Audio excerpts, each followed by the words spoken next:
while now I've been wanting to review this barista recipe maker from Nespresso, and the reason it's taken me so long is because I've never actually come across an accessory from Nespresso, to be honest, that has such polarized opinions on it. And I think a lot of the reason to do with that is probably the price, because it's priced at £179 in the UK. I'm not sure what it is in other countries, but in the UK it's £179. And that is a lot of money for a milk frother, isn't it? And to be honest, a lot of people say, I don't know whether you've watched quite a few reviews, but a lot of people say that it doesn't do a very good job of frothing milk. Now, I want to dispel a few myths about that today, but I mean, everyone's entitled to their opinion, and the thing is, for some people, what they want, it might not do what they want it to do. But for other people, it could be quite suitable, or it could be a nice thing to have, sort of alongside like an Aeroccino 4, or something like that, or an Aeroccino 3 even. So let's explain, why do they say that? Well, when on some settings, it's very hard to, you know, if you've used an Aeroccino and it's like really airy froth and it comes up really thick and tall, that's a sort of a different type of froth to what this creates. And I've got to admit, on some of the settings on this, like where it says that it's frothing the milk, it does just come out as like warm milk on some of them. But a lot of it depends on, one, the type of milk you use, and two, what you're looking to achieve anyway. But some of the settings though, it froths the milk up, but it's more of a wet froth than a dry froth. And this has proved quite good for my wife, because she couldn't really handle in the past the froth from the Aeroccino. It made her feel sick when she drank it. But with this, she finds she can drink as much as she wants of it, and it's not a problem. It doesn't cause her any issues, and it's because the froth is a lot more subtle, and it just sits within the drink rather than it just sort of sitting on top, or, you know, you're drinking a lot of air in, and that to some people isn't very nice. Just to let you know, by the way, we did do a video where we put the three frothers from Nespresso up against each other, the Barista Maker, the Aeroccino 4 and the Aeroccino 3, just to show you the differences in the froth, and also to explain the machines and the differences between them a little bit more. So be sure to check that out if you have 10 minutes, whatever it was, 20 minutes, something like that. In my opinion, it should have a setting on it where it can achieve what an Aeroccino can. You know, for £179, there should be a setting on it that's like an extra froth setting, where you can just press it and it whips up a really thick froth, as most people expect it to look, and you can just pour it in and go alongside everything else. But I think it's just not possible to achieve that in the same way that it is with other frothers. And I think a lot of that is to do with the whisk. Let's have a look at this whisk. So it's got a really big, thick, sort of metally whisk.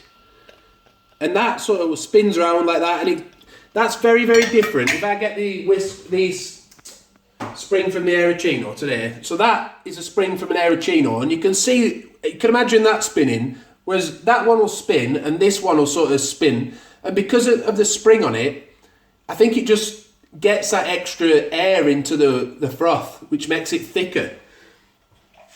But that doesn't mean that the Barista Maker is bad. It just means it does different things. And we're going to demonstrate that today by making a mocha with it, which is probably the hot chocolate and the mocha are probably the standout drinks on it that make people want to buy it, because you can put chocolates in the machine and it whizzes it all up together and it brings out a really nice mocha or a really nice hot chocolate. The other one that's good is the flat white. I think because it requires such a subtle froth, that it does make a really nice flat white. And we've now got the Creatista Plus, which I know a lot of you have seen on the recent videos, and that makes a comparable sort of flat white. It'd be nice to actually put them side by side one day and see which one tastes better, because I'd say the one from this definitely to us tasted better than the one from an Aeroccino. The flat white was really nice and it just went down really smooth, but the Creatista does a good one as well.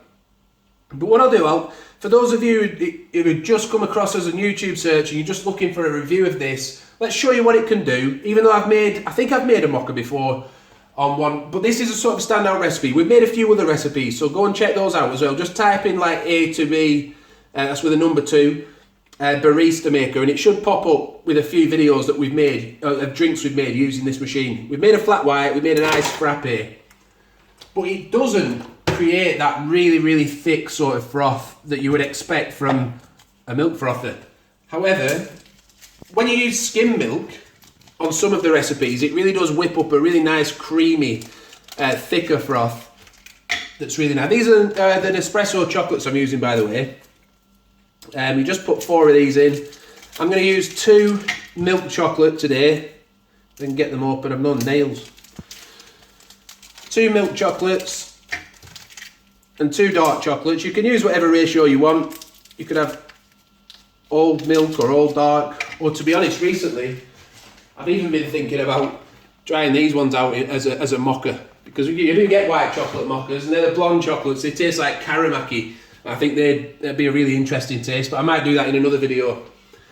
So you just put 100 ml of milk in. And then you just pour a shot of ristretto. Now I have done, put the capsule in, I think I did. Yeah, I did. So I've got it ready already. So I'll just pop a shot of ristretto in here. That's what the book says to use. You can use whatever you want, really. And this will just show you what the machine can do. But it will also show you another common complaint with the machine, in that a lot of people say the drinks are too small.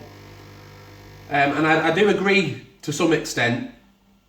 And I think, again, for £179, you'd like to have the option to make bigger drinks, wouldn't you? As we can see there, it's gone in with the chocolates. And we'll just pop it on now. The other thing, they do take quite a while to make as well.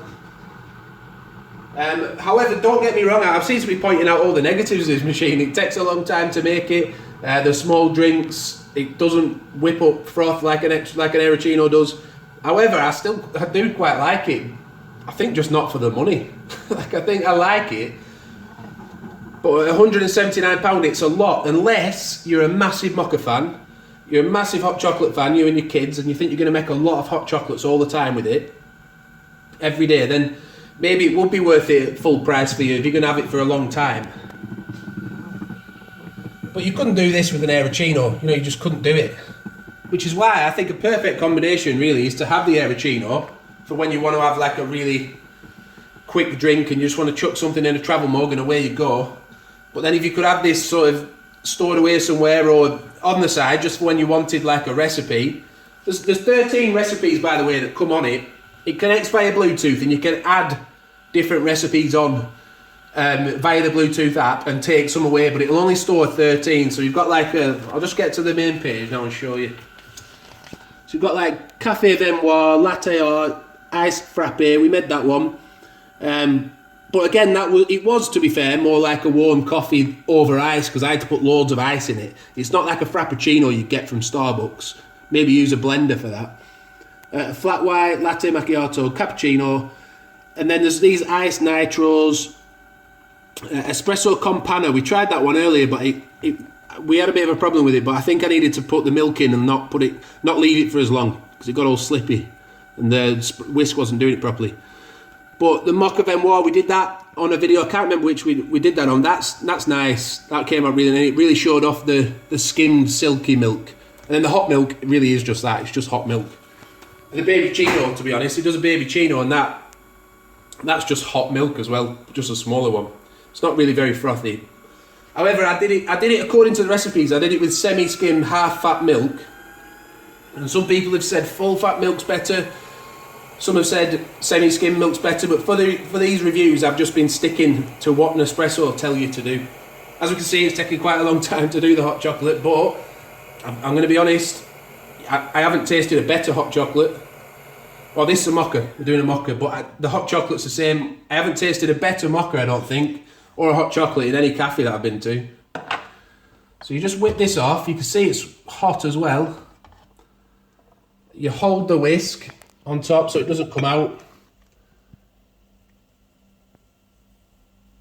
You see there's small drinks, but the reason I suppose they're small is because that's the size of the Nespresso cappuccino cups. And really, if you look at it that way, it's a perfect size, isn't it? And to be honest, with the mochas and the hot chocolates, I mean, look how nice that looks. It is a nice drink. And with the mochas and the hot chocolates, They're so rich. Really, they really are nice to drink. The flat whites are good. The drinks we've tried, we do like. And the frappe, I really enjoyed the frappe. It wasn't like a whizzed up one where the ice is sort of sitting within it. It was more of a cold coffee over ice. But a subscriber did say that they used skim milk and it whipped it up and frothed it up a lot more. But I really liked it with the creme brulee capsule, and I just enjoyed it. So I think the problem is, for a lot of people, just the price. And I got mine on a discount, and I ended up getting about 70% off of it from a deal with Nespresso. And at that price, it's a no-brainer. Like I really think it's a nice thing to have, just to make drinks like this that you can't make with other machines. So if you spot it on a deal, then it's good. But £179, I'd love to hear in the comments from those who've had it and those who have tried it. Or if you haven't tried it, I'd love to hear your opinion on the price. Do you think it's worth £179? Or do you think if it was priced at, say, £100 or £120, would that make it a more reasonable machine for you? I mean, obviously, if it's cheaper, it's going to everybody, it's going to be more reasonable. But would it make you buy it, do you think, if it was that bit less? But yeah, it's not a standard review. It's not an average review where I've gone through every single setting. I think this is just more of I've had it for a while. I know there's various opinions on it, and I'm just sort of giving mine. And I'd love to hear everyone else's in the comments as well, as to whether you think it's worth the money and whether you think it's a good machine. I'm going to enjoy this mocha now. Thanks for watching the video. If you've liked it, please give it a like. Love to hear your comments. Also, subscribe to the channel and hit the notification bell. We will be making a couple more drinks out of this going forward, but we have other videos planned too, so I'll fit that in when I can. And do check out the other drinks we made with it. I like it, it's a good machine, but it's a lot of money. Thanks for watching, bye for now.